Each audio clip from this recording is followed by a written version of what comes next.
This past weekend was WWE Money in the Bank, and I was there. So get ready to acknowledge him, burn it down, and let me talk to you. Yeah! Get pick up!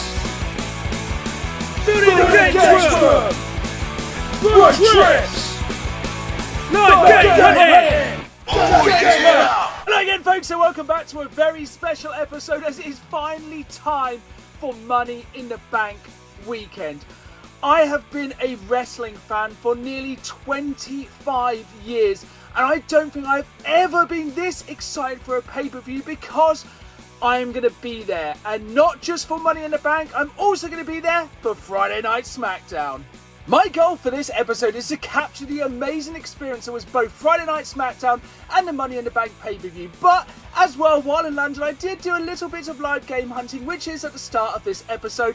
But keep your eyes peeled because while I was in London, I also filmed both a brand new episode of The Crazy World of CX, and for the first time ever, I visited the absolutely amazing London gaming market. So keep your eyes out for those two episodes coming very soon to this channel.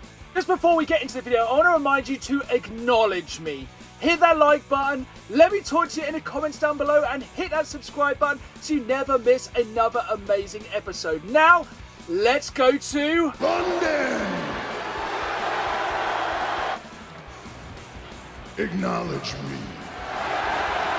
Even if you are not a wrestling fan, there is something for everyone in this video, and we started off the weekend of adventuring in Stratford, and the first place we were going was the Stratford Centre to do a little bit of game hunting. And spoiler alert, of course there was a CX store in here, but you'll have to stay tuned for that in a future episode of the Crazy World of CEX. So, going into the first store we found, this was I think an independent store. They had a couple of games, I think, but some of the prices were really weird. But just around the corner was this store, Baso or Basio, or I don't even know. But again, some of the prices in here were absolutely crazy. I know people say it all the time about London prices, but just some of the prices on these pre-owned games in here were like totally off. Like this Lego Dimensions game here, £32. I don't think it came with the Lego, maybe it did, it didn't say that anywhere on there, but for that amount, that's absolutely crazy. I did quite like these cases for the games that didn't have their box art, same game, just naked. I thought that was pretty cool, pretty clever, I enjoyed it. This store also had a very small kind of more retro section. See some PlayStation 5 games there, some weirder PC games there, but down here or there, small amount of retro, nothing really to write home about, some fairly common cheap PS1 titles, but at least it was good to be able to find some retro games in the very first place we stopped. And just round the corner was the only charity shop I actually went in all weekend. I don't know if London just has less charity shops or we just weren't in areas which had charity shops, and at the end of the day we were here to see wrestling, so it was more just what we came across. I did have a look here at the British Heart Foundation because sometimes in this, like, I think it's free for £1 or £1 each section, you can get some good deals, but not today. One thing we did manage to find though, which is becoming somewhat of a rarity these days, is a standalone game store. And I don't know, game just is changing more and more every time I go in there. It's just less about games and more about collectibles, which you'd be surprised I'm not so much against, but at the end of the day I am still mainly looking for video games, and normally, still to this day, the best thing about shopping in-game is the 3 for 2 deals. I will always try and find a bargain here because more often than not you can get some absolutely amazing deals with these 3 for 2, but unfortunately today I did not find anything in the 3 for 2. I only really went through the Xbox section just because it was like a Friday morning and it was surprisingly busy in here, and as you can expect, this was quite a small store. It was quite hard to film in, and even after looking around there wasn't much in here. I still believe the game prices are mainly overpriced. I mentioned earlier in the video about the Crazy World of CX, and here we have the next 3 CX stores to feature in that series. We have Stratford, Brixton, which was not great, and also Elephant and Castle, which had one of the best N64 games boxed I've ever seen. Here we go then, on to the main event, Friday Night Smackdown at the O2, and this was the first time I've ever been to a taped live version of Smackdown. I was super pumped. As soon as we got into the O2, check out this huge Money in the Bank briefcase they had hanging from the ceiling, but I was not prepared for the absolute atmosphere. It was electric. Last year I'd been to Clash at the Castle of the Principality in Wales. The O2 of course is a lot smaller, but the crowd were on absolute fire. It was electric in the air. You could just feel this was going to be an absolutely amazing weekend. And even if you are not a wrestling fan, you just have to appreciate the love in this crowd, the excitement, the passion. It was going to be an absolutely amazing weekend of wrestling I'd never, ever forget. When it comes to our seats, we had paid about £130 for a combo ticket for both Smackdown and Money in the Bank, and I think it was a good view. We could see everything live in the ring, and more importantly, we could soak up the atmosphere. And on SmackDown, we were treated to a tag team title match, and this is an entrance I have been waiting to see in person for so long. Like, if you're a wrestling fan, you know by now, Sami Zayn's entrance, everyone sings along. The entire crowd was absolutely loving it. The match itself was an absolutely one-sided affair. I don't know who is going to beat Sami Zayn and Kevin Owens in the near future, but this entrance was absolutely amazing, and it just goes to show the absolute passion of the WWE fans, especially here in the UK. The music stopped and we were singing for minutes afterwards.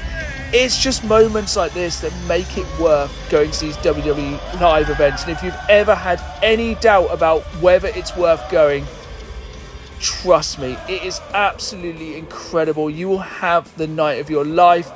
If you are a child or a child at heart, it is fun for all the family. Trust me, just go to a WWE event. You will not regret it. If you ever go to a live SmackDown event, don't forget there will be dark matches, but I didn't in a million years expect to see Rey Mysterio versus Austin Theory. This was a real treat and an absolutely fantastic end to our first day of wrestling action. One thing I love about the WWE is when it brings an event to a city, it brings an event. Outside was this double-decker Money in the Bank museum. And it was absolutely incredible. So here you can see Asuka's actual Money in the Bank briefcase, which she used to cash in for that women's title. And not only that, next to it was Seth freaking Rollins' actual Money in the Bank briefcase, which definitely has seen better days. And speaking of Seth freaking Rollins, we all know he is the absolute drip king. Look at his ring gear here from Night of Champions 2023.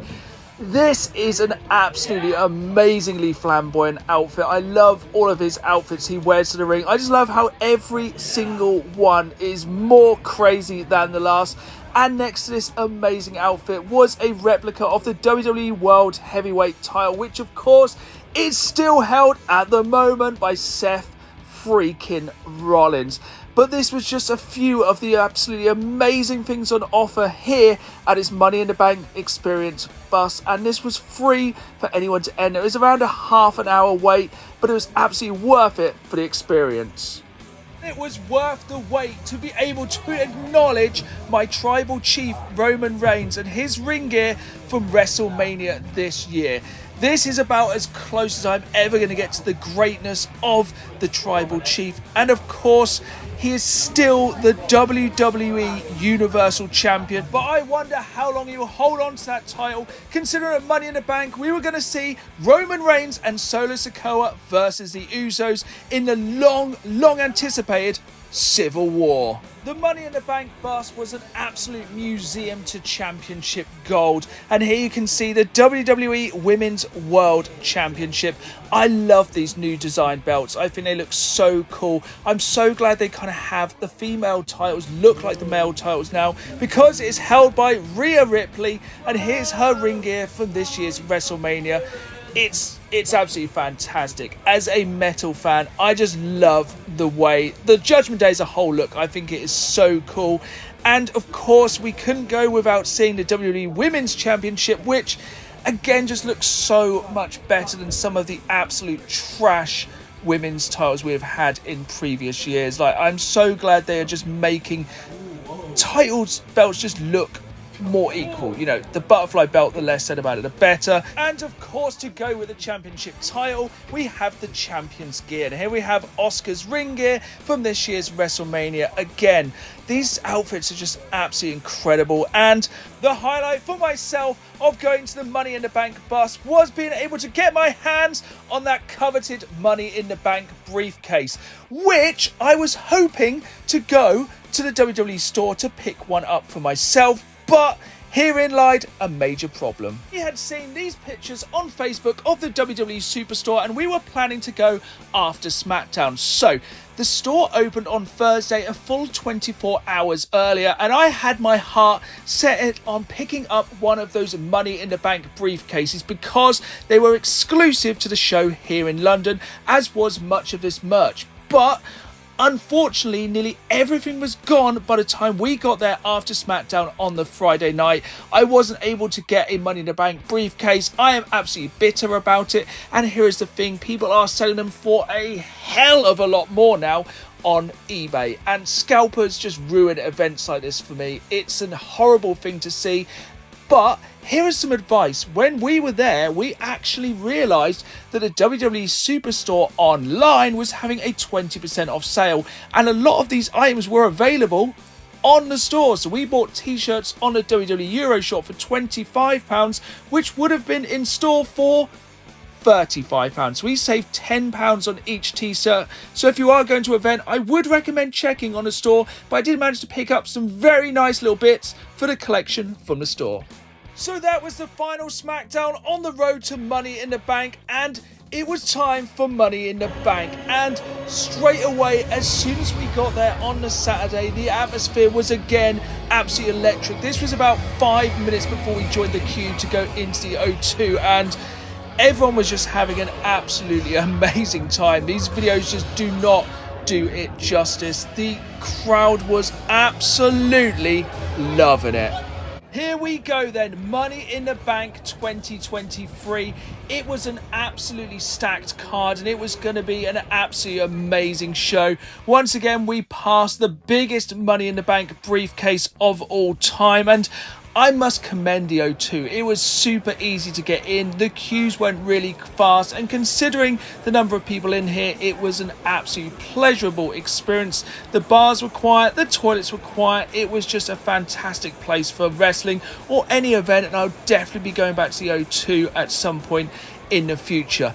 The biggest surprise of the night was, of course, the return of John Cena. I don't think anyone saw this coming, and to be honest, I never thought that in my lifetime I would be at a wrestling event seeing John Cena return.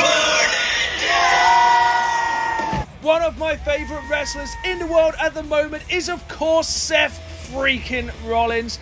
And the crowd was even more electric possibly for this entrance than they were for Sami Zayn's the night before. I think either this, maybe LA Knight, yeah, or possibly Cody Rhodes got the loudest pop of the night. But it goes without saying, the London crowd was literally on fire here during Seth Rollins' entrance. It was absolutely amazing. The atmosphere this time, dare I say, was even more intense than Clash at the Castle. And again, much like Sami Zayn's entrance the night before, the crowd carried on singing as Seth freaking Rollins conducted the orchestra. It was an absolute sight to behold. And it just goes to show that the UK fans love a WWE show so much. And of course, when John Cena came out, we were treated to the news, or perhaps the rumour, that in the future WrestleMania may make its way to the UK. And I have not just my fingers but my toes and even my eyes crossed that I live to see that become a reality. There is one thing I've always wanted to do in my life, and that is go to WrestleMania. So let's hope in the not too distant future WrestleMania will make its way to the UK. Of course, the main event of the entire weekend was the Bloodline Civil War, and I was there to witness history. Roman Reigns being pinned after 4 years by his cousin Jey Uso. It was an absolutely amazing end to an absolutely amazing weekend, and even though the tubes on the way back from Money in the Bank were an absolute nightmare, I had loved every minute of it. And we're going to take it back to the games room as I managed to pick up a very, very cool souvenir from Money in the Bank 2023. Here we are then, back in the games room, and to be honest, there are no words. That was not only one of the best weekends ever, that was one of the best weekends of my entire life, and that is just the start of it. You still have an incredible episode of the Crazy World of CX coming up, which may have the worst CX in it I've ever been to, as well as coming very soon my experience of the London gaming market. Now, I don't want to end this episode on a low, but the scalpers did kind of ruin the WWE Superstore for myself, and lesson learned, when I go to another WWE live event, I will go to the Superstore as soon as possible. But I did manage to pick myself up a nice little memento, a his and hers Money in the Bank lunchbox. These are super cool. I think they would look amazing on the shelf in the games room. These were £20 each, which I don't think is too bad. Considering that main briefcase was £75, for £40 for both of these, I'm a very happy chappy. But in true John Cena fashion, I never give up. Straight after Money in the Bank, I was on eBay trying to get that coveted Money in the Bank briefcase, and no, while I've not paid £500 for the official London 2023 Money in the Bank briefcase, I have got Money in the Bank. You can call me Mr. Money in the Bank. I went on eBay, lowballed an offer on this.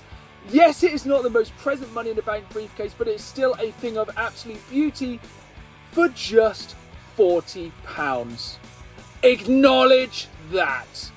There we have it then, folks. That was this week's very special episode, and whether you wanted to relive the experience of the weekend or to see what all the hype was about, I hope you really enjoyed this video. If you did, please jump into that comment section down below and put in your favourite wrestling quote or wrestling chant, or just your thoughts on the pay-per-view in general. It is weird being back here in the real world. I've heard no one shout LA Knight, yeah, for like 3 days, so sound off in the comments section down below. I hope you've enjoyed this video. If you did, hit that like button, subscribe, and as always, acknowledge him.